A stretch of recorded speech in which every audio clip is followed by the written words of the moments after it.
Hello friends अस्सलामु आलैकुम everyone नमस्कार आदाब। অনেক দিন পর আপনাদের সাথে কানেক্ট হলাম। আজকের যে ভিডিও নিয়ে আসলাম বা ক্লাস নিয়ে আসলাম, এই ক্লাসের মধ্যে আমরা সিটেট ডিসেম্বর 2024 মধ্যে যে পেপার হয়েছিল পেপার 1, সেই পেপার 1টি আমরা ডিসকাস করছি। সেট হচ্ছে আই, এটা সেট হচ্ছে আই নম্বর সেট। বাকি ABCD GHI যে ছিল পেপার 1-এর সেটগুলি, সেই সেট থেকে আমরা একটি সেট নিয়েছি আই। প্রত্যেকের কোয়েশন জাস্ট উল্টাপাল্টা আছে, বাকি কোয়েশন পেপারটা সবারই সেম থাকে। সো আজকের যে এই পেপারটা আমরা আলোচনা করব, সিটেটের জন্য প্রিভিয়াস ইয়ার কোয়েশন অনেক ইম্পর্টেন্ট থাকে, অনেকবার ডাইরেক্ট প্রিভিয়াস ইয়ার রিপিট করে দেয়, আর যদি রিপিট নাও করে ঠিক ওই অনুযায়ী কোয়েশনটা আসে। সো আপনারা ভিডিওটা অনেক ভালোভাবে দেখবেন আর প্রত্যেকটা অপশন বোঝার চেষ্টা করবেন। আমি চেষ্টা করব যে প্রত্যেকটি অপশন অ্যানালাইজ করব, যে বোঝানোর চেষ্টা করব, আর আপনারাও চেষ্টা করবেন যাতে পড়ে পড়ে বুঝতে পারেন।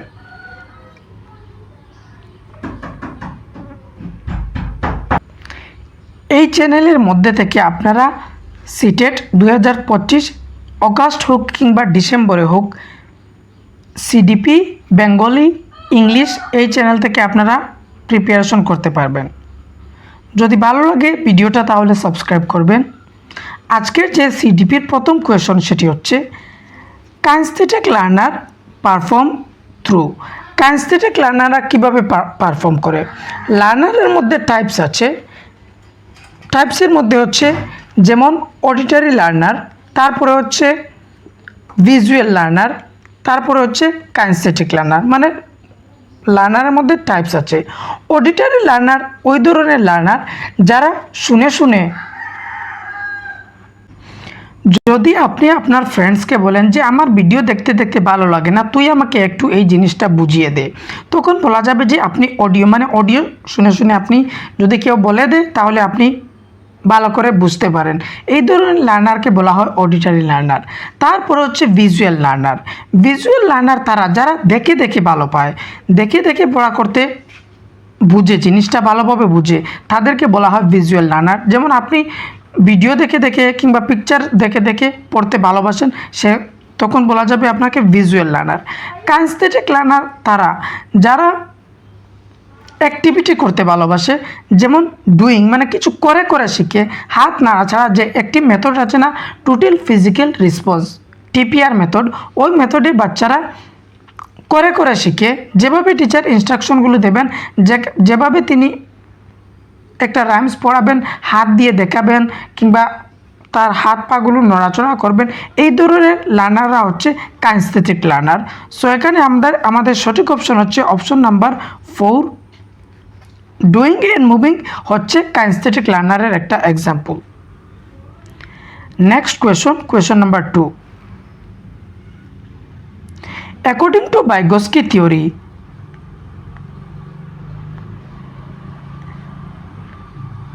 according to Vygotsky theory of learning and development, which of the following is an example of scaffolding? Vygotsky theory তিনি দিয়েছেন কগনিটিভ ডেভেলপমেন্টের থিওরি।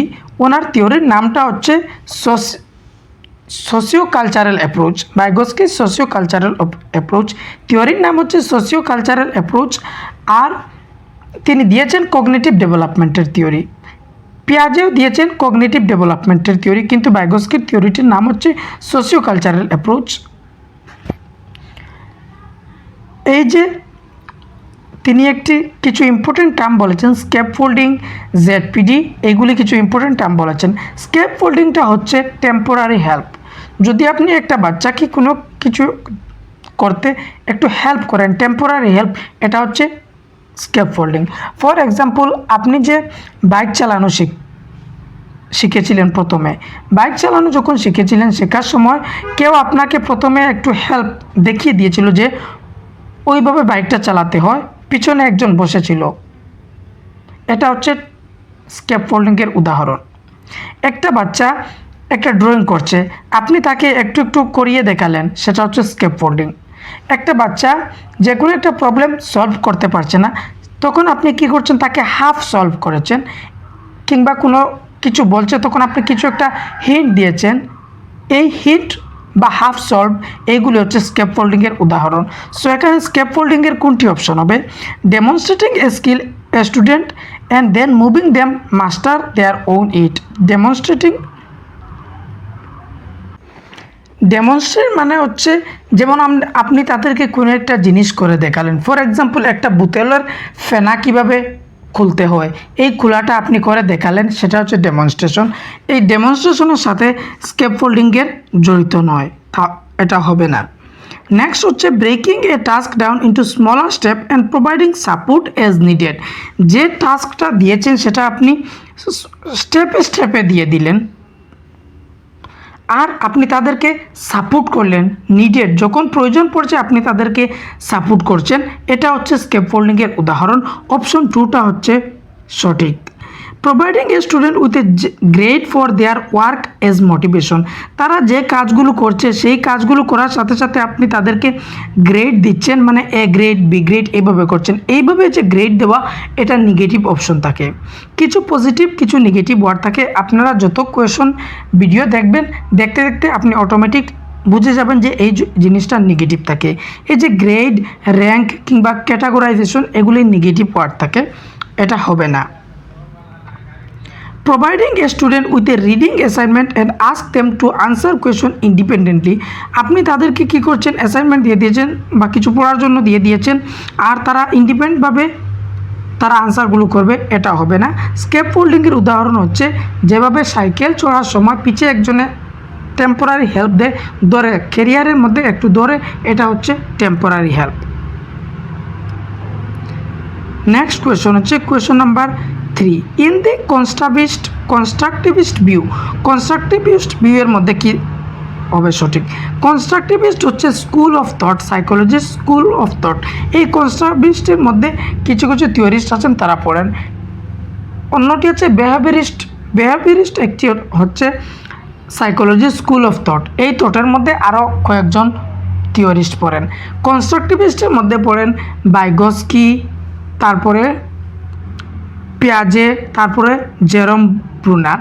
এরা কনস্ট্রাকটিভিস্টের মধ্যে পড়েন, মানে এরা বলেন যে বাচ্চারা জ্ঞানটা নির্মাণ করতে পারবে এই কনস্ট্রাকটিভিস্ট ভিউর মতে। Learning is simply writing association on the blank slate.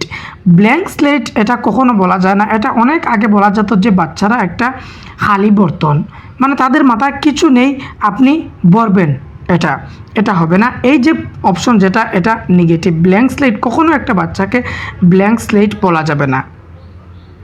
Next option হচ্ছে individuals are passively influenced by environmental events. এক একজন লার্নার কী করবে? প্যাসিভলি, কখনো প্যাসিভলি হবে না। অ্যাক্টিভলি তারা এনভায়রনমেন্টের মধ্যে টাস্ক করে জ্ঞানটা নির্মাণ করবে, এটা হবে না। এখানে প্যাসিভলি বলে দিয়েছে।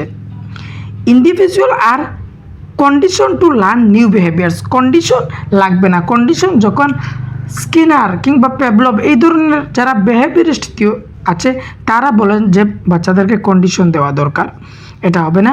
Learning is extending and transforming of the current understanding. Learning এটার মধ্যে ডিপেন্ড করে যে কারেন্ট, বর্তমানে আমি কী জিনিস জানি। এই কনস্ট্রাকটিভিস্টটা বাচ্চার প্রিভিয়াস নলেজকে অনেক ইম্পর্টেন্ট দেন। বাচ্চা বর্তমানে যে তার নলেজ আছে সেই নলেজের সাথে রিলেট করে তারা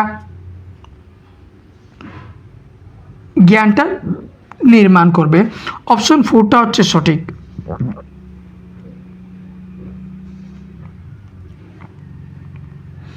next question number 4। Dysgraphia is characterized by. Dysgraphia learning disability আছে, ডিসলেক্সিয়া, ডিসগ্রাফিয়া,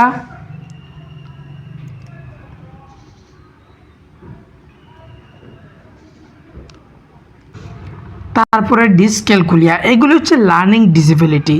ডিসলেক্সিয়াটা হচ্ছে পড়ার সাথে সম্পর্কিত, ডিসগ্রাফিয়াটা লিখার সাথে সম্পর্কিত, ডিসক্যালকুলিয়াটা ম্যাথস ক্যালকুলেশনের সাথে সম্পর্কিত।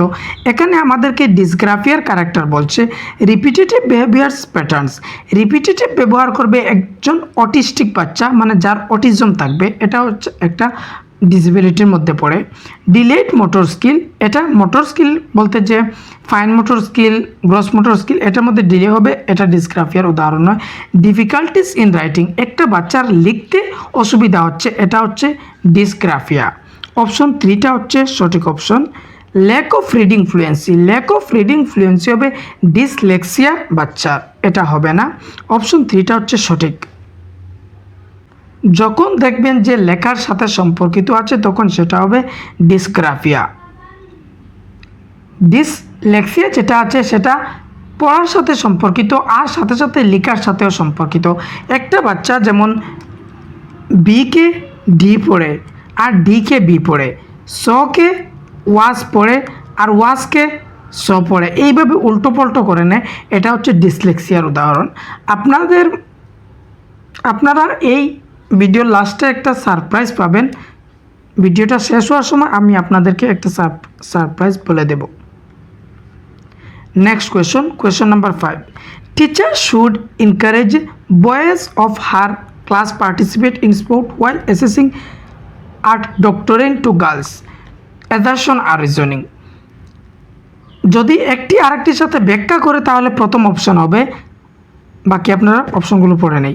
টিচার শুড এনকারেজ, বাচ্চাদেরকে কি এটা এনকারেজ করা দরকার যে ছেলেরা স্পোর্টসের মধ্যে পার্টিসিপেট করবে আর মেয়েরা আর্টের মধ্যে পার্টিসিপেট করবে, এটা কি এনকারেজ করা আমাদের দরকার টিচার হিসাবে? এটা তো দরকার নয়, আমাদের টিচার হিসাবে এইরকম করতে পারবো না। আমরা জেন্ডার ফ্লেক্সিবিলিটিটা চুজ করব, প্রত্যেক জিনিসের মধ্যে পার্টিসিপেট করবে।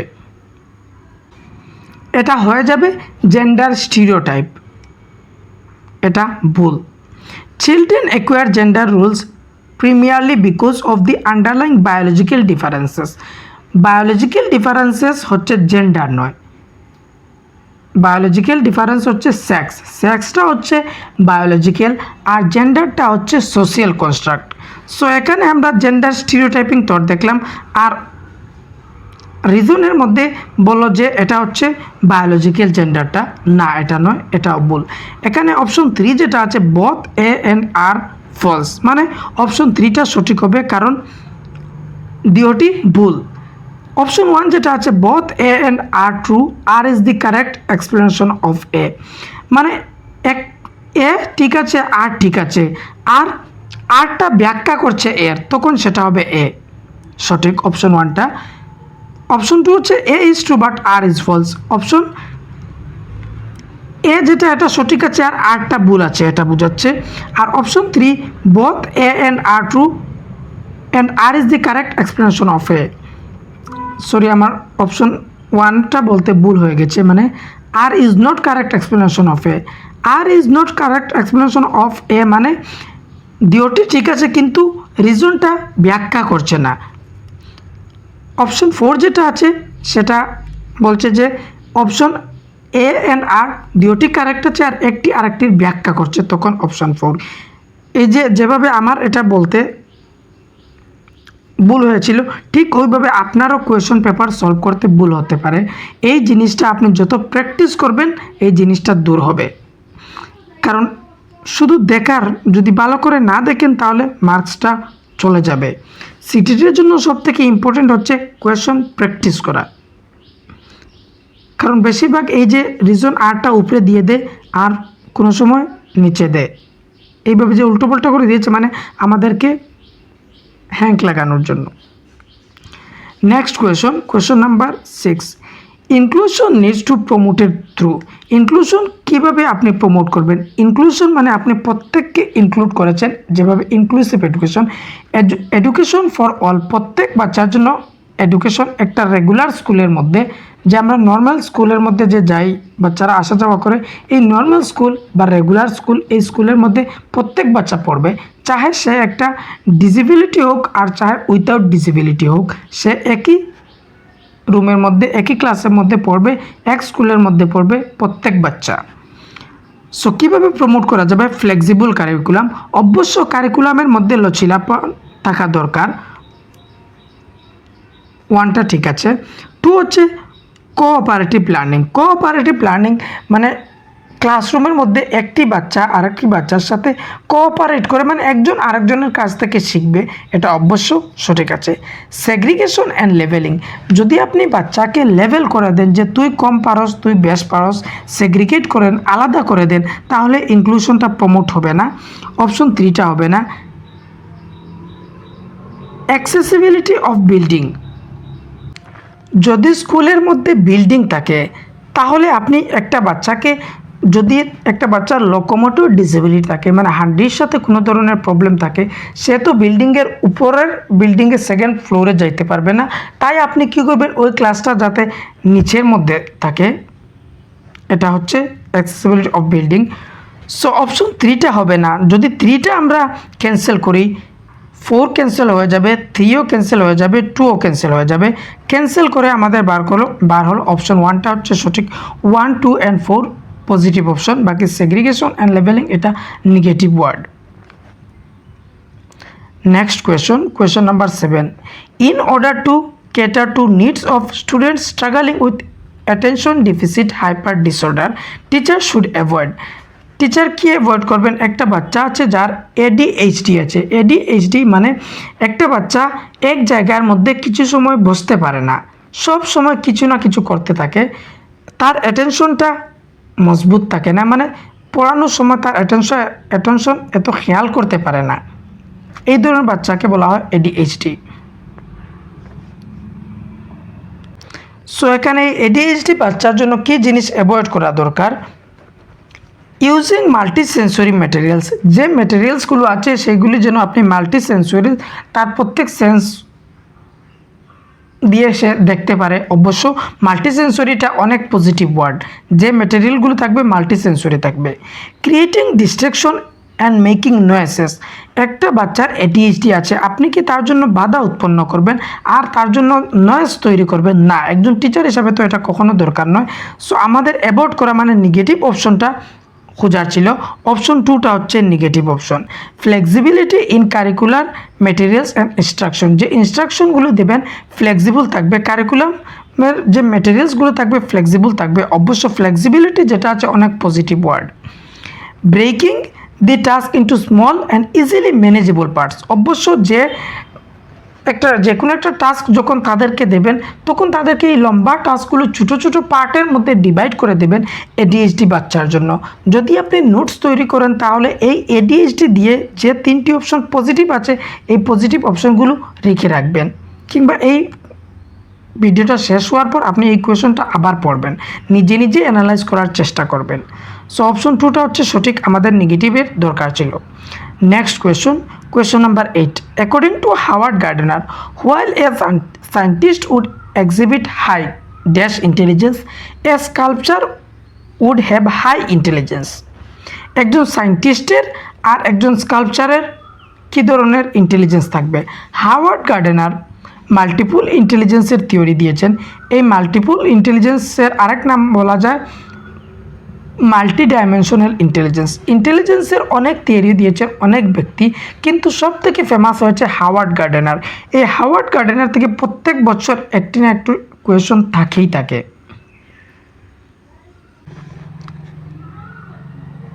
সায়েন্টিস্টের কী ধরনের ইন্টেলিজেন্স থাকবে আর একজন স্কাল্পচারের কী ধরনের ইন্টেলিজেন্স থাকবে? আমরা এখন অপশনগুলো দেখি।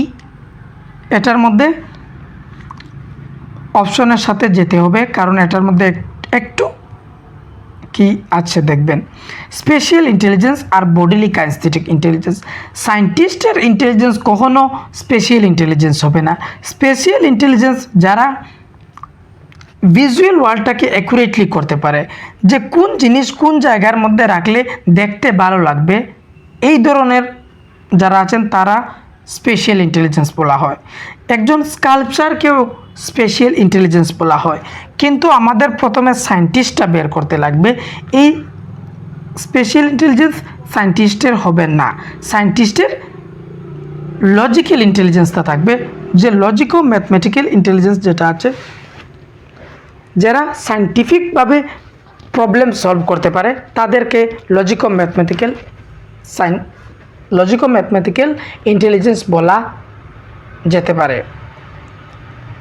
যে লজিক্যালি অ্যান্ড ক্রিটিক্যালি চিন্তা করতে পারে তাদেরকে লজিকো ম্যাথমেটিক্যাল ইন্টেলিজেন্স বলা যেতে পারে। যাদের রিজনিং থটটা বা রিজনিং স্কিলটা বেশি থাকবে, যারা অ্যাবস্ট্রাক্ট থট করতে পারবে তাদের লজিকো ম্যাথমেটিক্যাল ইন্টেলিজেন্স থাকবে। সায়েন্টিস্টের হবে লজিকো ম্যাথমেটিক্যাল ইন্টেলিজেন্স, অপশন 4 এর মধ্যে আছে শুধু লজিকো ম্যাথমেটিক্যাল ইন্টেলিজেন্স। বাকি অপশন 2 মধ্যে দেখেন ন্যাচারালিস্টিক। ন্যাচারালিস্টিক যারা ন্যাচারাল ওয়ার্ল্ডটাকে ভালোভাবে জানে তাদেরকে ন্যাচারাল ইন্টেলিজেন্স বলা যায়। যেমন গার্ডেনার, ফার্মার, তাদের ন্যাচারালিস্টিক ইন্টেলিজেন্স থাকে। ট্রান্সট্রাকটিভিটি এখানে এটার সাথে কোনো ধরনের ফিট হচ্ছে না। অপশন 4টা হচ্ছে সঠিক। সায়েন্টিস্টের সাথে সম্পর্কিত হচ্ছে লজিকো ম্যাথমেটিক্যাল ইন্টেলিজেন্স। আর আমরা এখন কোনো অপশন নেই, তাই স্কাল্পচারের সাথে বডিলি কাইনেস্থেটিক ইন্টেলিজেন্সটা জড়িত করে নিয়েছি। অপশনের উপর এটা ডিপেন্ড করেছে। এই কোয়েশনটা অনেক ক্রিটিক্যাল ছিল এই কোয়েশনটা। কিছু কোয়েশন এইভাবে থাকে যে আপনারা একটু ক্রিটিক্যালভাবে থিঙ্ক করে অপশনটা চুজ করতে হয়। এখানে সায়েন্টিস্টের সাথে কোনোটি ফিট হবে না, একমাত্র লজিক্যাল ম্যাথমেটিক্যাল ইন্টেলিজেন্সটা ফিট হবে। তারপর আর আমাদের তো কিছু করার নেই, স্কাল্পচারকে আমরা বডিলি কাইনেস্থেটিকের মধ্যে রেখে নিলাম। আর এই আনসারটা হচ্ছে অফিসিয়াল আনসার কি অপশন 4টা। Next question number 9। Effective teachers familiarise themselves with daily lives and socio cultural backgrounds of learner. একজন ভালো টিচার সবসময় বাচ্চার যে সোশিয়াল যে দিক আছে সেই সোশিয়াল ব্যাকগ্রাউন্ডের দিকে খেয়াল করে যে কোনো জিনিস পড়াবেন অবশ্য। আর এখানে কার কথা বলা হচ্ছে যে বাইগস্কির মতে ক্লাসটা হচ্ছে socio culture. Vygotsky social culture language এইগুলিকে অনেক ইম্পর্টেন্ট দিয়েছেন। Learning take place in social context, অবশ্য লার্নিংটা সোশিয়াল কনটেক্সটে হওয়া দরকার। বাচ্চার ডেইলি লাইফসের সাথে, মানে তার যে দৈনিক জীবন আছে, যে দৈনিক রোজমার্রা যেটা আছে সেটার সাথে রিলেট করে আপনি তাকে যে জিনিস যেটা পড়াবেন তার রিয়েল লাইফের সাথে কানেক্ট করে আপনি জিনিসটা পড়াবেন, লার্নিং করাবেন। আর লার্নিং সোশিয়াল কনটেক্সটে অবশ্যই এটা সঠিক। এখানে both A and R true, R is the correct explanation of A. Option 4টা হচ্ছে সঠিক অপশন। Next question number 10। পিয়াজে describe cognitive development as occurring in. পিয়াজে কগনিটিভ ডেভেলপমেন্টের মধ্যে 4টা স্টেজ দিয়েছেন। Sensory motor stage, pre operational stage,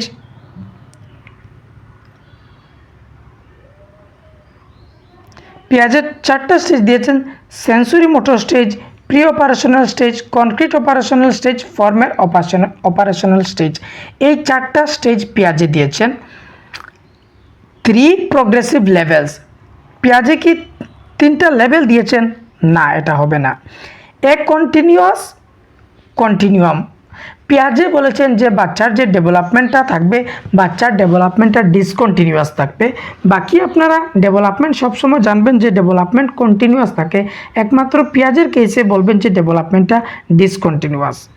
4 overlapping culture specific stages. Overlapping culture এগুলো কিছু নয়। 4 কোয়ালিটেটিভলি ডিফারেন্ট স্টেজেস। 4টা স্টেজ দিয়েছেন, অবশ্য অপশন 4টা হচ্ছে সঠিক। SPCF এটা মনে রাখতে পারবেন এইভাবে। Sensory motor stage, pre operational stage, concrete operational stage, formal operational stage. এই স্টেজগুলো কোয়েশনের মধ্যে এইভাবে আসে যে আপনি সিরিয়াল ওয়াইজ স্টেজগুলো সিলেক্ট করেন যে কোনটির পরে কোনটি আসবে। সেন্সরি মোটর স্টেজের বয়সসীমা হচ্ছে 0 থেকে 2। প্রি অপারেশনাল স্টেজ হচ্ছে 2 থেকে 6। আর কনক্রিট অপারেশন হচ্ছে 7 থেকে 11। আর 11 প্লাস হচ্ছে ফর্মাল অপারেশনাল স্টেজ, যে 11 থেকে 15 পর্যন্ত বা প্লাস মনে রাখবেন, অপশন থেকে এলিমিনেট করে বার করবেন। Next question number 11। 2 important cognitive development milestone of sensory motor stage. Piaget থিওরিক কগনিটিভ ডেভেলপমেন্ট আর, মানে পেঁয়াজের যে সেন্সরি মোটর স্টেজ আছে এই সেন্সরি মোটর স্টেজের ক্যারেক্টারিস্টিক এখানে কোনটি হবে? Reversibility of thought and hypothetic deductive reasoning. এই যে হাইপোথেটিক ও ডিডাকটিভ রিজনিং এটা ফর্মাল অপারেশনাল স্টেজের মধ্যে আসে, এটা হবে না। এখানে সেন্সরি মোটর স্টেজের মানে কোনটি পেঁয়াজে বলেছেন এই কথা। Animism and transformation, animism thinking এটাও সেন্সরি মোটর স্টেজের মধ্যে আসে না, আই থিঙ্ক এটা প্রি অপারেশনাল মধ্যে আসবে, এটা হবে না। ক্লাসিফিকেশন অ্যান্ড সিরিয়েশন, এই যে গুণ এটা কনক্রিট অপারেশনাল স্টেজের মধ্যে আসে, এটাও হবে না। Object performance and deferred imitation, এটা হচ্ছে সেন্সরি মোটর স্টেজের ক্যারেক্টারিস্টিক, অপশন 4টা হচ্ছে সঠিক। অবজেক্ট পারমানেন্স মানে বাচ্চার out of sight out of mind. একটা বাচ্চাকে আপনি বোতল দেখালেন কিংবা একটা মোবাইল দেখালেন, তারপরে তার সামনে থেকে সরিয়ে নিলেন, তখন সে ভুলে গেল, এটা হচ্ছে অবজেক্ট পারমানেন্স। এই কোয়েশনটা এইভাবেও আসে যে ল্যাক অফ অবজেক্ট পারমানেন্স কোন সময় আর অ্যাচিভ করে কোন সময় অবজেক্ট পারমানেন্স। যদি ল্যাক অফ থাকে আর অ্যাচিভ থাকে, ডিওটি সেন্সরি মোটর স্টেজের মধ্যে আসে। একটা বাচ্চা যখন 3-4 মাসের থাকে, যখন তার সামনে আমরা দুইটি হাত আমাদের মুখের সামনে রেখি, তারপর হাতটা নিয়ে বলি যে এখানে নেই আমি, আবার হাতটা সরালাম, আবার এসে গেলাম, তখন বাচ্চা কেউ খুশ হলো, মানে সামনে নেই সে ভুলে গেল। আবার সামনে যদি একটা বল, তার সামনে হাতে একটা বল থাকে আর তার বলটা আপনি নিয়ে গেলেন, তখন সে ভুললো না, এটা হচ্ছে অবজেক্ট পারমানেন্স। আবার যে একটা বাচ্চা 1 বছরের হয়ে গেল, যদি একটা বল তাকে দেন তার হাতের মধ্যে, আর ওই বলটা আবার হাত থেকে নিয়ে নেন, তখন সে কান্না শুরু করে দেবে, মানে তার মধ্যে অ্যাচিভ হয়ে গেছে অবজেক্ট পারমানেন্সটা, এটা হচ্ছে সেন্সরি মোটর স্টেজের মধ্যে। ডেফার্ড ইমিটেশন, একটা বাচ্চা মানে বিলম্বিত অনুকরণ, মানে পরের জিনিসটা সে মনে রাখে। যে 2 বছরের একটা বাচ্চা, 1.5 বছরের একটা বাচ্চা আপনাকে কোনো একটা জিনিস করতে দেখলো, দেখার পর সে ওই জিনিসটা আবার রিপিট করলো, তার মস্তিষ্কের মধ্যে থাকলো, ডেফার্ড হিসাবে থাকলো, তারপরে সে ওই জিনিসটা করলো, আপনাকে সেভ করতে দেখলো, সেভ করাটা দেখে তার মস্তিষ্কের মধ্যে রেখে দিল, আর কিছুদিন পর সেও নিজে সেভ করতে শুরু করলো, এটা হচ্ছে ডেফার্ড ইমিটেশন। অপশন 4টা হচ্ছে সঠিক, যে সেন্সরি মোটর স্টেজের ক্যারেক্টারিস্টিকটা কী।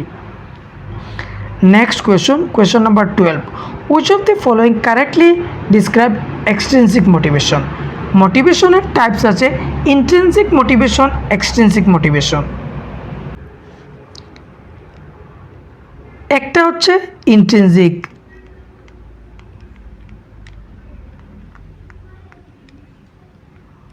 ইন্ট্রিনসিক মোটিভেশন, আর আরেকটা হচ্ছে এক্সট্রিনসিক মোটিভেশন। ইন্ট্রিনসিক মোটিভেশনের লকাস অফ কন্ট্রোল নিজের মধ্যে থাকবে, মানে রিজন যেটা থাকবে, রিজন আমার নিজের মধ্যে থাকবে, আমার পড়তে ভালো লাগে তাই আমি পড়ছি, আমি পড়ার মধ্যে ইন্টারেস্ট পাচ্ছি তাই আমি পড়ছি। যেমন একটা বাচ্চা হোমওয়ার্ক করছে, সে এই হোমওয়ার্কটা বোঝার জন্য করছে, রিজনটা তার মধ্যে আছে। এক্সট্রিনসিক মোটিভেশন রিজন নিজের মধ্যে নয়, রিজন বাইরের দিকে থাকবে, মানে আমাকে যদি একটা চকলেট দেওয়া হয় তাহলে আমি হোমওয়ার্কটা করব, এই ধরনের মোটিভেশন, সেটা হচ্ছে extrinsic motivation. Motivation that comes from internal factors মানে নিজের ফ্যাক্টরসগুলো থাকবে, সেগুলি হবে ইন্ট্রিনসিক মোটিভেশন, এটা হবে না, কারণ আমাদের এক্সট্রিনসিকের দরকার।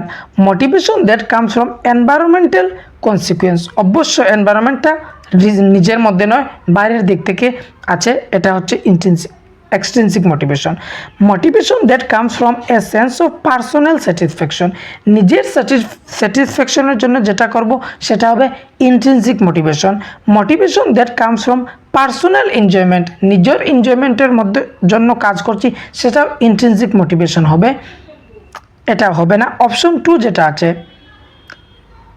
এনভায়রনমেন্টাল ফ্যাক্টর যখন আসবে তখন সেটা হয়ে যাবে এক্সট্রিনসিক, রিজন বাইরের দিকে থাকবে, যতক্ষণ রিজন নিজের মধ্যে থাকবে তখন ইন্ট্রিনসিক মোটিভেশন হবে। এই যে ইন্ট্রিনসিক মোটিভেশন আর এক্সট্রিনসিক মোটিভেশন, এখান থেকে প্রত্যেক বছর কোয়েশন আসে। Next question number 13, meaningful learning is primarily not about, মানে কোন জায়গার মধ্যে মিনিংফুল লার্নিং হবে না। একটি লার্নিং হচ্ছে রুট লার্নিং,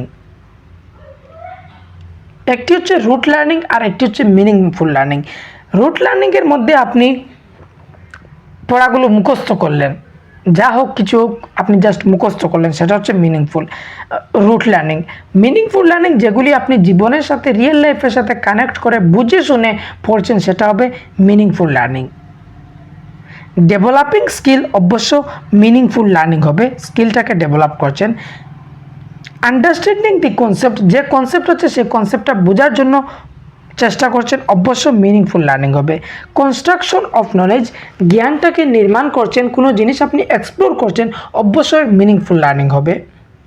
কিন্তু মেমোরাইজিং ইনফরমেশন, কোনো একটা ইনফরমেশন আছে সেগুলিকে আপনি এজ ইট ইজ মুখস্থ করছেন, তখন মিনিংফুল লার্নিং হবে না, তখন রুট লার্নিং হবে। সো এখানে আমাদের কোনটি অপশন, অপশন 2টা হচ্ছে সঠিক। আমাদের নট মানে ভুল যেটি এটি আমাদের চুজ করা, অপশন 2টা হচ্ছে সঠিক। নেক্সট কোয়েশ্চন হচ্ছে question number 14। According to Vygotsky, children speak to themselves. ভাইগস্কির মতে যে একটা বাচ্চা নিজের সাথে সে কথা বলে, এটা কি ধরনের স্পিচ?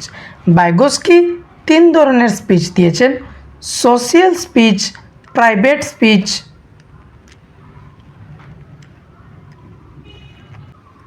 তারপরে সাইলেন্ট ইনার স্পিচ। 3 ধরনের স্পিচ দিয়েছেন Vygotsky: social speech, private speech, silent inner speech. Social speech হচ্ছে একটা বাচ্চা যে 2 বছরের বয়স সময় থেকে সে পরিবারের সাথে কিংবা সমাজের মধ্যে যে কথাবার্তাগুলো বলতে পারে, এটা হচ্ছে সোশিয়াল স্পিচ। প্রাইভেট স্পিচ, যখন একটা বাচ্চা নিজের সাথে কথাবার্তাগুলো বলে ভার্বালি, মানে যে কথাগুলো শোনা যায় অডিয়েবল থাকে, সে নিজের সাথে কথা বলে। কোনো একটা কাজ যখন করে, কাজটা করার সময় নিজের সাথে কথা বলে, এটা হচ্ছে private speech. Silent inner speech, এই স্পিচটা হচ্ছে একটা বাচ্চা যখন কোনো একটা কাজ করে, যখন ভিতরে কথা বলে, যে আওয়াজটা শোনা যায় না, সেটা হচ্ছে silent speech, silent inner speech. এটা 7 বছর সময় থাকে, এটা 2 বছর সাইলেন্ট, আর প্রাইভেট স্পিচ 3 বছরের আশেপাশে। এই এজ থেকে কোয়েশ্চন আসে না, জাস্ট একটা বাচ্চা নিজের সাথে কথা বলছে, এটা কি ধরনের স্পিচ? এটা হচ্ছে প্রাইভেট স্পিচ। এটা প্রত্যেক বছর কোয়েশ্চন আসে, যে বাচ্চা নিজেকে রেগুলেট করার জন্য এই ধরনের স্পিচটা বলছে, এটা হচ্ছে প্রাইভেট স্পিচ। আর এই যে প্রাইভেট স্পিচ যেটা আছে, এই প্রাইভেট স্পিচটাকে জিন পিয়াজে বলেছেন ইগোসেন্ট্রিক স্পিচ। জিন পিয়াজে এই স্পিচটাকে বলেছেন ইগোসেন্ট্রিক স্পিচ। জিন পিয়াজেও 2টি স্পিচ দিয়েছেন, একটি হচ্ছে ইগোসেন্ট্রিক আর আরেকটি হচ্ছে কালেকটিভ মনোলগ। কালেকটিভ মনোলগ এই ধরনের স্পিচ যে কোনো মিনিং থাকে না, যেমন স্কুলের মধ্যে গুন এইভাবে শব্দ করতে থাকে, এই শব্দটাকে কালেকটিভ মনোলগ বলা হয়। ইগোসেন্ট্রিক স্পিচ, যে বাচ্চা নিজের সাথে কথা বলে, এটা বলছেন পিয়াজে ইগোসেন্ট্রিক স্পিচ। আর ভাইগস্কি বলছেন যে এই যে নিজের সাথে কথা বলে, সে নিজেকে রেগুলেট করছে, সেলফ রেগুলেট করছে বাচ্চা, এটা ইম্পর্টেন্ট থাকে, কিন্তু পিয়াজে এটাকে ইম্পর্টেন্ট দেন নাই। So children speak themselves because their thought is illogical, এই জন্য তারা নিজের সাথে কথা বলে না। To aid through and self regulation, অবশ্য তারা নিজেকে রেগুলেট করছে। যেমন আপনি কোয়েশ্চন পেপার সলভ করছেন, কোয়েশ্চন পেপার সলভ করার সময় আপনি বড় করে বলছেন, না এইভাবে তো এখানে স্কেপ ফোল্ডিং হওয়ার দরকার, কিংবা এইভাবে এই জিনিস হওয়ার দরকার, নিজেকে রেগুলেট করছেন। একটা পাজল যখন সলভ করবে একটা বাচ্চা, যে না এই কিউবটা ওইদিকে রাখা দরকার, এটা হচ্ছে নিজেকে ডাইরেক্ট করা, সেলফ রেগুলেট করা, সেলফ মনিটরিং করা। অবশ্য অপশন 2টা সঠিক আছে, ভাইগস্কির মতে এটা হচ্ছে self regulation. To provide self reinforcement, এই রিএনফোর্সমেন্ট এটা কিছু নয়, রিএনফোর্সমেন্ট স্কিনার বলবেন, আর স্কিনার থেকে কোয়েশ্চন আসে না, জাস্ট অপশনের মধ্যে দিয়ে দেয় কিছু। বিকজ দে আর ইগোসেন্ট্রিক, এটা ইগোসেন্ট্রিক নয়। ইগোসেন্ট্রিক তখন হবে যখন পিয়াজে থাকবে, এখানে ভাইগস্কি পিয়াজে থেকে কোয়েশ্চন আসে না, ভাইগস্কি থেকে এই যে স্পিচ, এই স্পিচ থেকে ভাইগস্কির স্পিচগুলো থেকে প্রত্যেক বছর কোয়েশন আসে। Next question number 15. Which of the following statement represent proximo-distal principle of development? ডেভেলপমেন্টের যে কিছু প্রিন্সিপাল আছে, এই প্রিন্সিপালের মধ্যে একটি হচ্ছে প্রক্সিমো-ডিস্টাল প্রিন্সিপাল। প্রক্সিমো-ডিস্টাল প্রিন্সিপালের কোনটি সঠিক হবে? Children develop ability two sit up before standing, মানে একটা বাচ্চা খাড়া হওয়ার আগে সে বসে যাওয়া শিখে যাবে, সেটা কি প্রক্সিমো-ডিস্টাল? না। Development is multi directional and multi dimensional. অবশ্য development multi directional, multi dimensional, কিন্তু এখানে কোয়েশনের সাথে এটা সঠিক হচ্ছে না। কিন্তু এই যে অপশন 2, এই জিনিসটা সঠিক আছে যে ডেভেলপমেন্ট হচ্ছে মাল্টি ডাইরেকশনাল। কোনো সময় দিয়ে দেবে যে ডেভেলপমেন্ট ইউনি ডাইরেকশনাল কিংবা ইউনি ডাইমেনশনাল, এটা হবে না। ডেভেলপমেন্ট হচ্ছে মাল্টি ডাইরেকশনাল আর multi dimensional. Identical twins living in different cultures can develop different rate, এটার সাথে সম্পর্কিত নয়। Children develop ability to grabs the ball before putting bats in the thread. একটা বাচ্চা যে সুতার মধ্যে ছোটো ছোটো যে মতি আছে, এই মতিগুলো দাগার মধ্যে ঢুকানোটা পরে শিখে, প্রথমে বাচ্চা বলটা ধরা শিখে যায়। এটা কি ধরনের প্রিন্সিপাল? এটা হচ্ছে প্রক্সিমো-ডিস্টাল প্রিন্সিপাল। একটা বাচ্চা কলম ধরার আগে সে একটা বলকে ধরতে পারে, এটা হচ্ছে প্রক্সিমো-ডিস্টাল প্রিন্সিপাল। বা এটাকে আপনি ডেভেলপমেন্টের ওটার সাথে জড়িত করতে পারবেন যে গ্রস টু ফাইন ডেভেলপমেন্ট হচ্ছে, বা জেনারেল টু স্পেসিফিক। এই ধরনের general to specific, gross to fine আর প্রক্সিমো-ডিস্টাল, তিনটা আপনি একটাকে বলতে পারেন। প্রক্সিমো-ডিস্টাল ডেভেলপমেন্ট প্রিন্সিপাল হচ্ছে ওই প্রিন্সিপাল যেটা একটা বাচ্চার একটা সেন্টারের মধ্যে প্রথমে ডেভেলপমেন্ট হয়, তারপরে এক্সট্রিমিটসের দিকে যায়। যেমন সবার প্রথমে তার বুকের হাড্ডিটা ডেভেলপড হবে, তারপরে কাঁধের হাড্ডি ডেভেলপড হবে, তারপরে কনির হাড্ডি ডেভেলপড হবে, তারপরে তার আঙ্গুলের দিকে ডেভেলপ যাবে। প্রথমে সে একটা বলকে পুরো তার 5 আঙ্গুল দিয়ে ধরবে, তারপরে সে লিখা শিখবে, কলমটা ধরা শিখবে। এটা হচ্ছে প্রক্সিমো-ডিস্টাল প্রিন্সিপাল। অপশন 4টা হচ্ছে সঠিক। নেক্সট কোয়েশন হচ্ছে question number 16. In developmental terms, a time frame where an individual uploads an amplified sensitivity to particular incentives for developing particular skill to function in an efficient manner is referred to is a dash of development.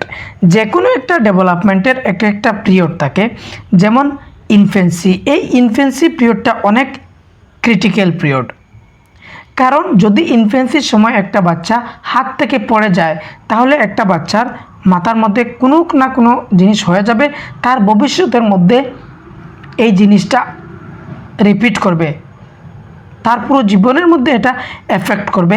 এই পিরিয়ডটা অনেক critical period. এই সেন্সিটিভের আরেকটা নাম হচ্ছে যে critical period. Option 2টা option 4টা হচ্ছে সঠিক option. Next question number 17. Assumption and reasoning. Scaffolding provided by the teacher hinders the learning process of children. এই যে স্কেপফোল্ডিং, যে টেম্পোরারি হেল্প যেটা আছে, এটা কি লার্নিংয়ের সময় বাধা উৎপন্ন করবে? না, কখনো এটা বাধা উৎপন্ন করবে না, এটা ভুল হয়ে গেল। Vygotsky proposed that children learn independently by acting upon and manipulating the environment. এই কথাটা Vygotsky বলেন না, একবার যদি পিয়াজে বলতো তাহলে সঠিক হয়ে যেত, যে বাচ্চারা এনভায়রনমেন্টের সাথে ম্যানিপুলেট করে, অ্যাক্টিং করে তারা জ্ঞানটা নির্মাণ করবে, এফোর্ট করে। কিন্তু Vygotsky এই কথা বলেন না। Vygotsky বলেন যে এনভায়রনমেন্টের সাথে ইন্টারঅ্যাক্ট করে সে জ্ঞান নির্মাণ করবে। এটা ভুল হয়ে গেল। অপশন 3 হচ্ছে সঠিক option. Both A and R false, কারণ স্ক্যাপফোল্ডিং সবসময় হেল্প থাকে, ভালো থাকে scaffolding. Next question number 18. Children বাচ্চারা, আচ্ছা থেকে বাচ্চা কি, come into this world as tabula rasa or blank slate. Tabula rasa মানে একদম খালি, মানে তাদের মস্তিষ্কের মধ্যে কিছু থাকে না। একটা বাচ্চা কখনো ব্ল্যাঙ্ক স্লেট থাকে না, এটা ভুল। চিলড্রেন হচ্ছেন লিটল সায়েন্টিস্ট। পেঁয়াজে বলেছেন যে বাচ্চারা হচ্ছে লিটল সায়েন্টিস্ট, কখনো ব্ল্যাঙ্ক স্লেট নয়। ব্ল্যাঙ্ক স্লেট এটা আগে বোঝা যেত, কিন্তু কন্টেম্পোরারি থিওরি কখনো বাচ্চাকে ব্ল্যাঙ্ক স্লেট ধরে না। আর born unruly and need to be socialised, তারা অনিয়ন্ত্রিতভাবে জন্মিত হয় আর তাদেরকে আমরা সোশ্যালাইজড সামাজিক বানানো দরকার, এটা ভুল। Come into this world and genetic course that determine their destiny, তারা বর্ণ হয়েছে জেনেটিক্স থেকে আর তাদের ভাগ্যটা নির্ভর করবে না, এটা হবে না। আর greatly influenced by the social culture context they grow up in, একটা বাচ্চা যে পরিস্থিতির মধ্যে যে পরিবেশের মধ্যে বড় হচ্ছে সেটা তাকে ইনফ্লুয়েন্স করবে, যে কালচারের মধ্যে সে রয়েছে, কোন ধরনের কালচারটা সে পেয়েছে, কোন ধরনের সমাজটা সে পেয়েছে। যদি সমাজটা ভালো পায় তাহলে সে ভালো হবে, যদি খারাপ সমাজ থাকে তাহলে সে খারাপ হবে। অবশ্য এই যে এটা বাইগস্কির সাথে কোয়েশনটা ইন্ডিকেট করছে, যে জায়গার মধ্যে বাচ্চা থাকবে সেই মতো বাচ্চার সোশ্যাল ডেভেলপ হবে। অপশন 4টা হচ্ছে সঠিক। Next question number 19, at which level of Kohlberg moral development does individual ethics behavior mainly depends on the mindset that what do people think for me, মানুষ আমার জন্য কি চিন্তা করবে, কি ভাববে, এটা কোন লেভেলের মধ্যে পড়ে? কোহলবার্গ মরাল ডেভেলপমেন্টের থিওরি দিয়েছেন। মরাল ডেভেলপ মানে নৈতিক জ্ঞান, কোন জিনিসটা ভালো ওই দিক না ওই দিক, তার মিডিলের একটা দিক, যেটা কোনটা সঠিক থাকবে, রাইট রং, তার মধ্যে থেকে যে আনসারটা বার করবেন সেটা হবে আপনার মরাল রিজনিং। এই মরাল ডেভেলপমেন্টের থিওরি দিয়েছেন কোহলবার্গ, যেখানে 3টা লেভেল দিয়েছেন আর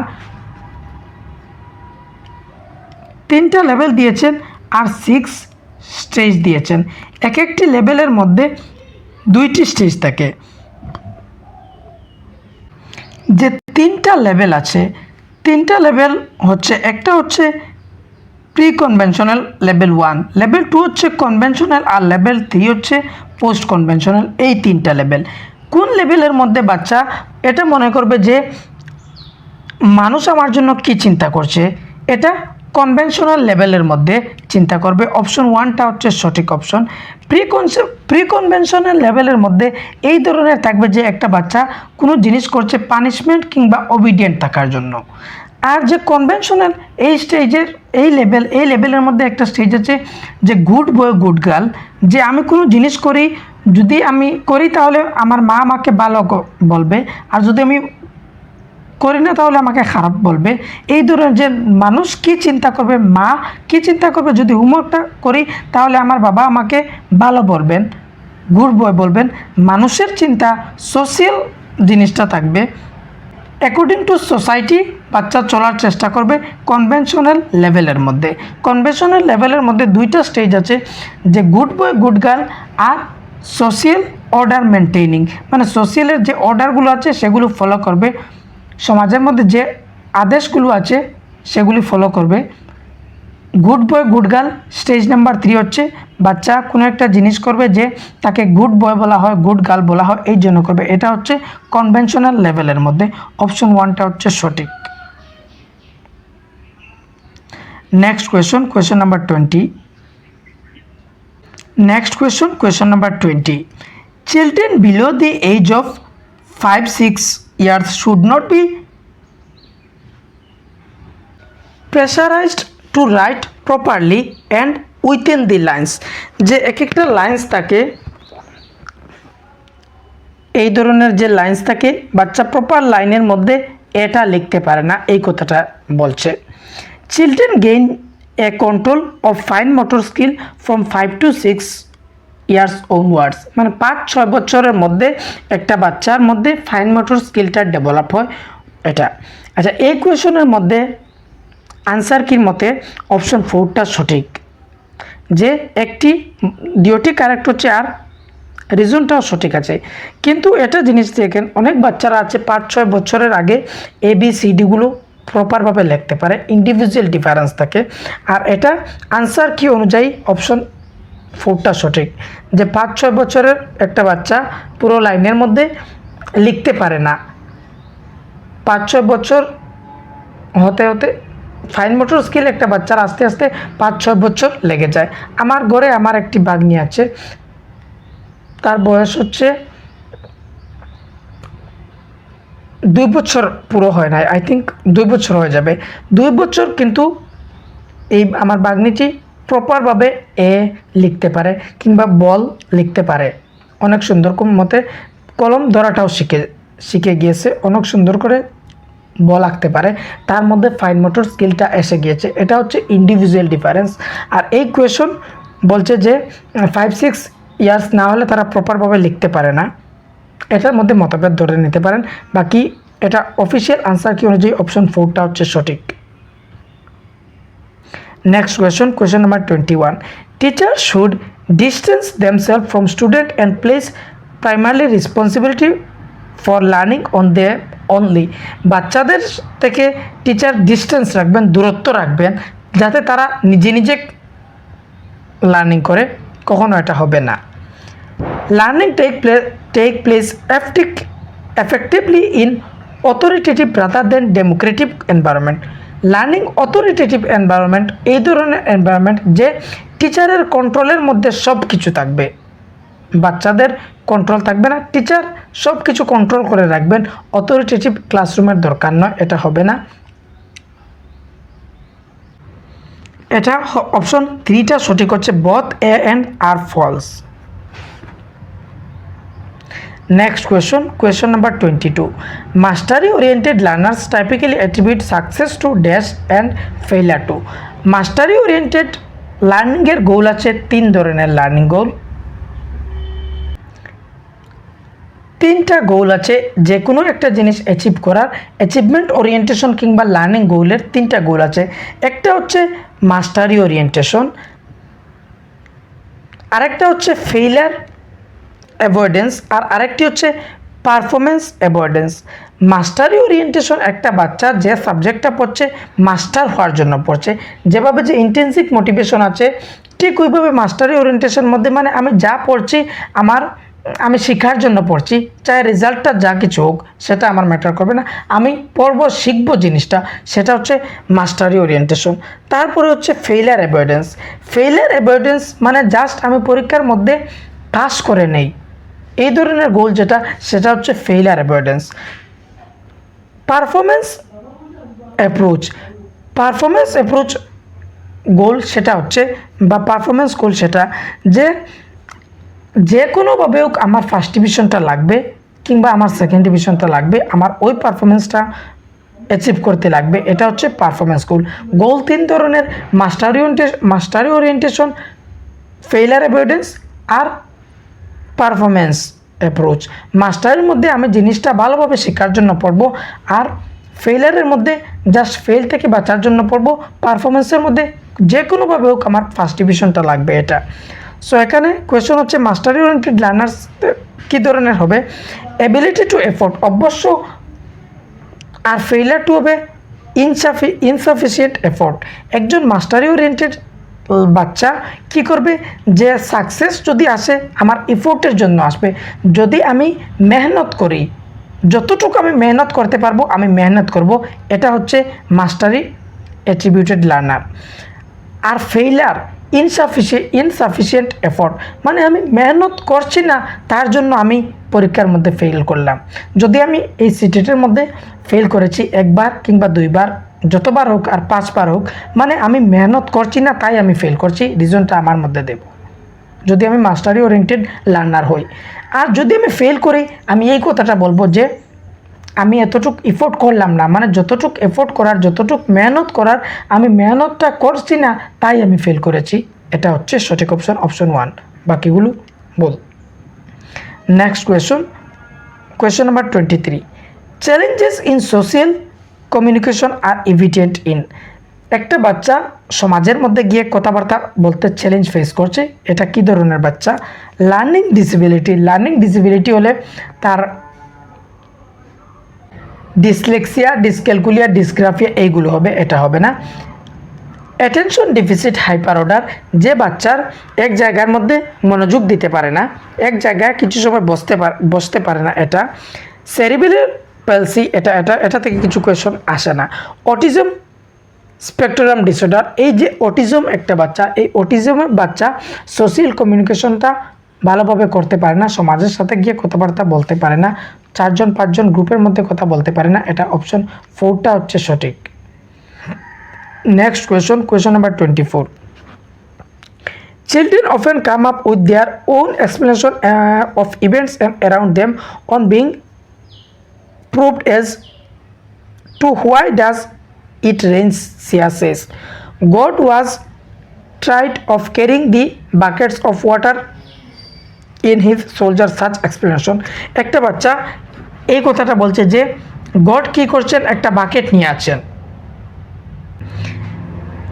গডের কি আছে, কাদের মধ্যে বালতি আছে, তিনি বালতিকে ক্যারি করেছেন, এটা এই ধরনের একটা বাচ্চা বলছে। এটা কি হতে পারে? এটা হচ্ছে নাইভ কনসেপশন কিংবা অল্টারনেটিভ থিওরি। যেমন আপনি ঘর থেকে যখন বের হওয়ার সময় বলেন যে যদি আজকে আমি খালি কলসি দেখেছি আমার বিপদ আসবে, এই ধরনের এই কনসেপ্টগুলোকে বলা হয় নাইভ কনসেপ্ট কিংবা অল্টারনেটিভ কনসেপশন থিওরি। এই অল্টারনেটিভ কনসেপশন যেটা একটা বাচ্চার মধ্যে তৈরি হয়, এটা ক্লাসের মধ্যে ডিসকাস করা অবশ্য জরুরি।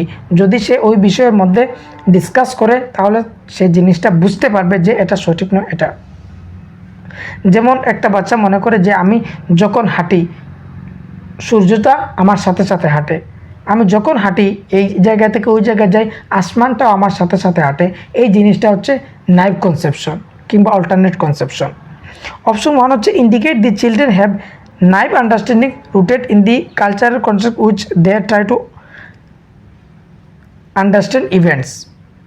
অবশ্যই এটা ইন্ডিকেট করছে যে একটা বাচ্চা গডের নিয়ে এটা তার নাইভ কনসেপশন আর এটা সে বুঝছে।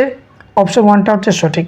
ডেফিসিট দি চিলড্রেন ইগোসেন্ট্রিক এগুলো কিছু নয়, এটা হচ্ছে নাইভ কনসেপশন বা alternate conception. Next question number 25. During playtime, a school Rishabh 7-year-old big doll with some peers made fun of toy. A teacher who wants his students to grow up with gender role flexibility. Which of the following would be best response to situation by the teacher? একটা বাচ্চা আছে রেশব একটা 7 বছরের বাচ্চা। সে খেলা করার সময় একটা ডলকে নিল, তখন তার ফ্রেন্ডসগুলো তার মধ্যে হাসলেন যে তুমি কেন এই ডলটাকে নিলে, কারণ সে একটা ছেলে আর সে ডল নিয়েছে। তখন টিচার কি করা দরকার? Quietly take away the doll and give car toy to Rishabh.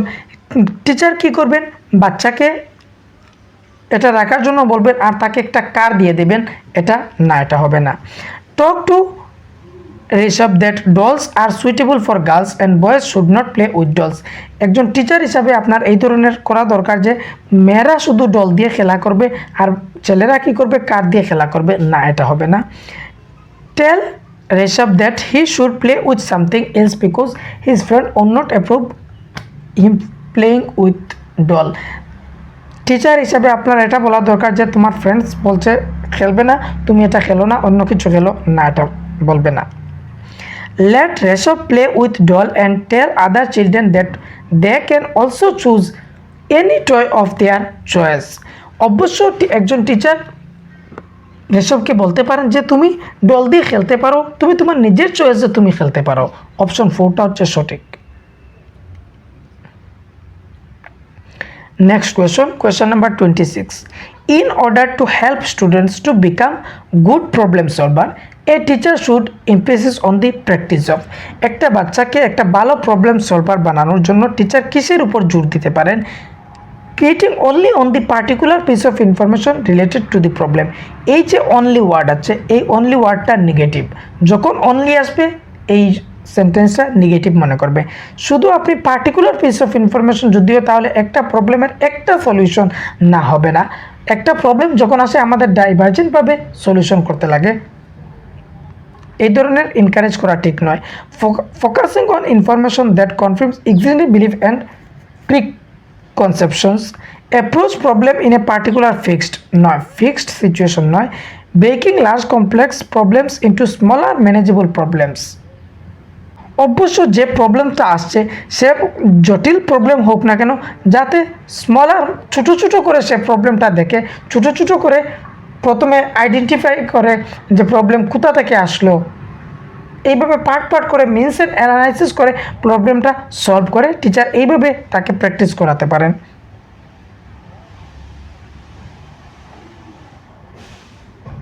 Option 4টা হচ্ছে সঠিক। Next question number 27, children learn better if they experience, বাচ্চারা কখন ভালোভাবে শিখবে যদি তাদের এক্সপিরিয়েন্স। লার্নার হেল্পনেস এটা কোয়েশ্চনের মধ্যে অনেকবার আসে, রিপিটেড কোয়েশ্চন এটা। লার্নার হেল্পনেস হচ্ছে তারা যে আমি আগেরবার সিটেটের মধ্যে ফেল করেছি, আমি এইবারও ফেল করব, আমি জানি আমি যতই আমি পড়ি না কেন আমি ফেল করব, এই ধরনের প্রিভিয়াস এক্সপিরিয়েন্সের উপর ভিত্তি করে কিছু বলা হয়, সেটা থাকে লার্নার হেল্পনেস। মানে আমি আগেরবার ফেল করেছি, আমি এইবারও ফেল করব, এটা কিন্তু এটা কোয়েশনের সাথে এটা নয়। এই লার্নার হেল্পনেস থেকে কোয়েশন আসে।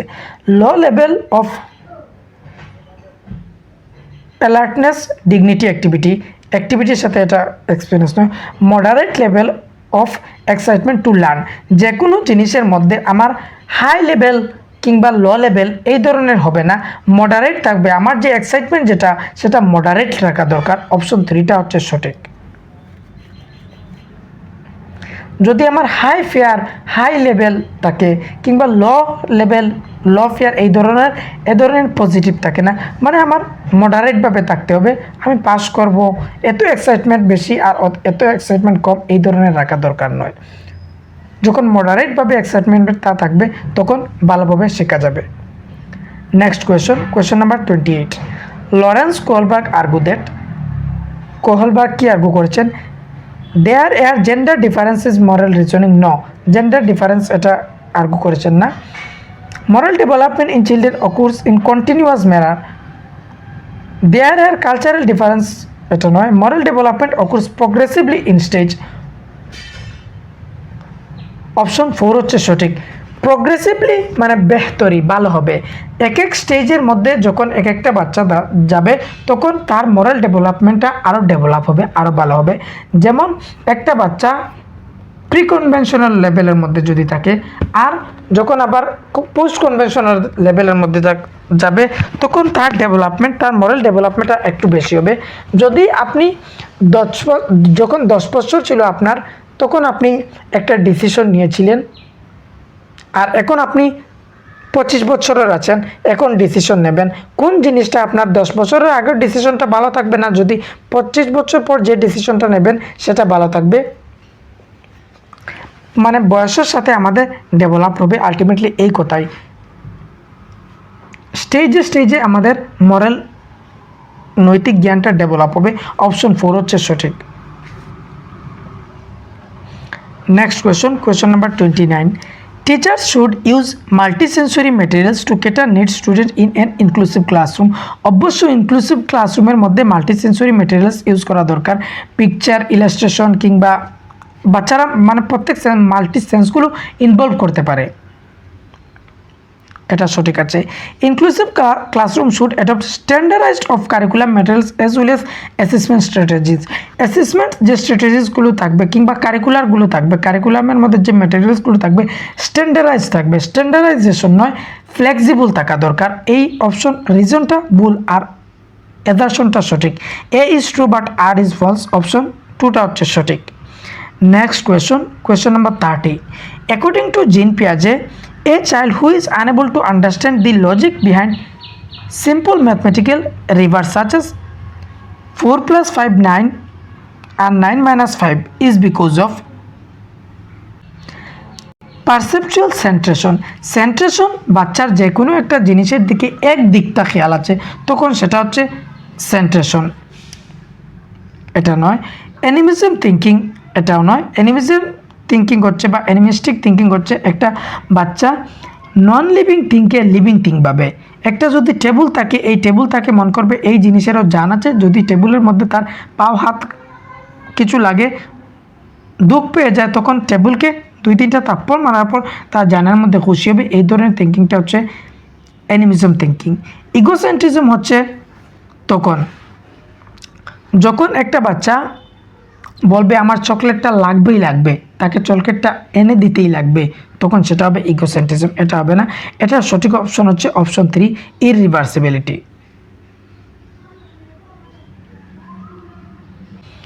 4 + 5 9, সে একদিকে দেখছে কিন্তু সে আবার রিভার্স করতে পারছে না, মানে উল্টোভাবে বুঝতে পারছে না যে 9 - 5 4 হচ্ছে।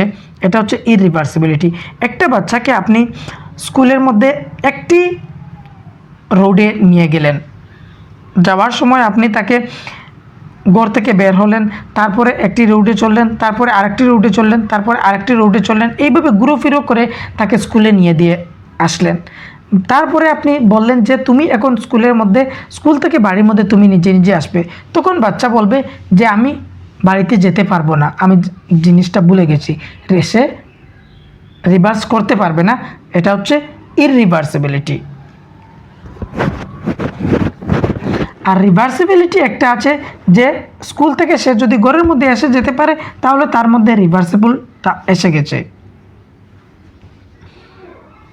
এই বাচ্চার মধ্যে ইররিভার্সিবিলিটি, কারণ সে বুঝতে পারছে না যে স্কুল থেকে বাড়ির মধ্যে আসবে কীভাবে, যে যাওয়ার সময় এই যাবে 3-4টা রাস্তা ঘুরে ঘুরে গিয়েছিল, সে রিভার্স করতে পারছে না।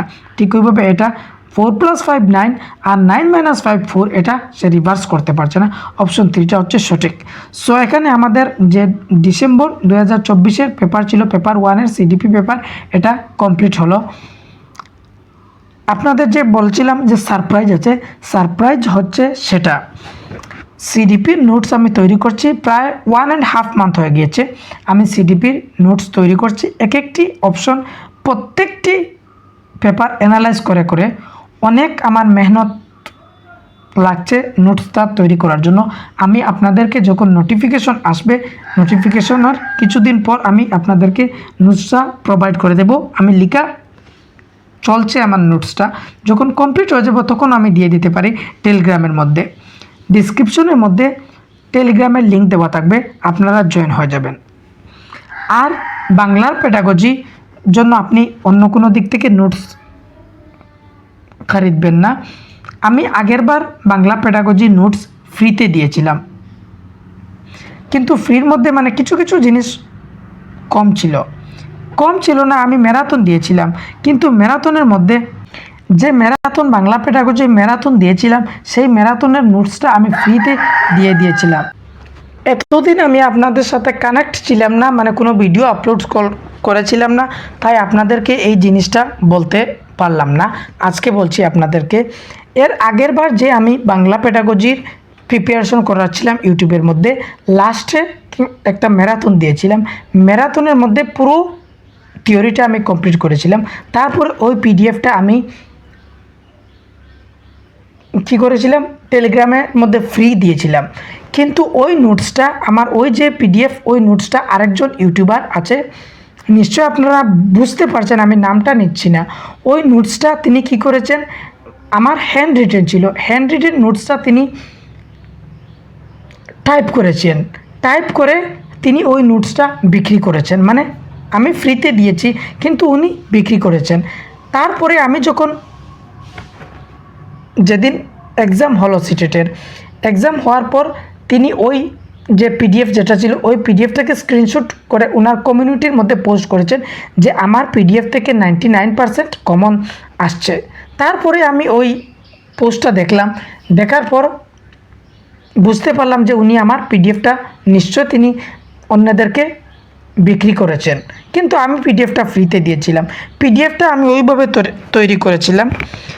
2018 থেকে 2024 পর্যন্ত প্রত্যেকটা কোয়েশন অ্যানালাইজ করে তারপরে আমি ম্যারাথনটা দিয়েছিলাম আর পিডিএফটা ওইভাবে তৈরি করেছিলাম। কিন্তু এত কষ্ট এত মেহনত করে আমি জিনিসটা ফ্রি দিলাম, কিন্তু উনি ওই পিডিএফটা বিক্রি করলেন। আমার অনেক দুঃখ লাগলো। আর তিনি কমিউনিটির মধ্যে পোস্ট করেছেন যে আমার পিডিএফ থেকে 99% কমন আসছে, কিন্তু আমি এত মেহনত এত কষ্ট করলাম, প্রায় 1 মাস ধরে আমি পেপারগুলো অ্যানালাইজ করলাম, তারপরে আমি ম্যারাথনটা দিলাম, তারপরে নোটসটা দিলাম।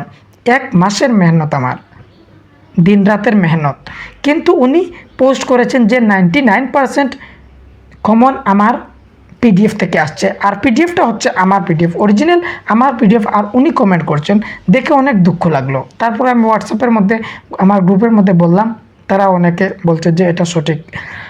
যদি আপনারা বিশ্বাস না করেন তাহলে আপনারা ম্যাচিং করতে পারবেন ওনার কমিউনিটির পোস্টের মধ্যে গিয়ে আর আমার ম্যারাথনের সাথে, যে আমি ইন্টেন্সিভ রিডিংয়ের বাংলা যেটা দিয়েছি সাথে ব্র্যাকেট, এররের বাংলা যেটা দিয়েছি সাথে ব্র্যাকেট, একদম অ্যাজ ইট ইজ হুবহু ডাইরেক্টভাবে কপি করা তিনি ওই পিডিএফটা করলেন, কপি করে বিক্রি করলেন। এইবার আমি সিডিপির নোটস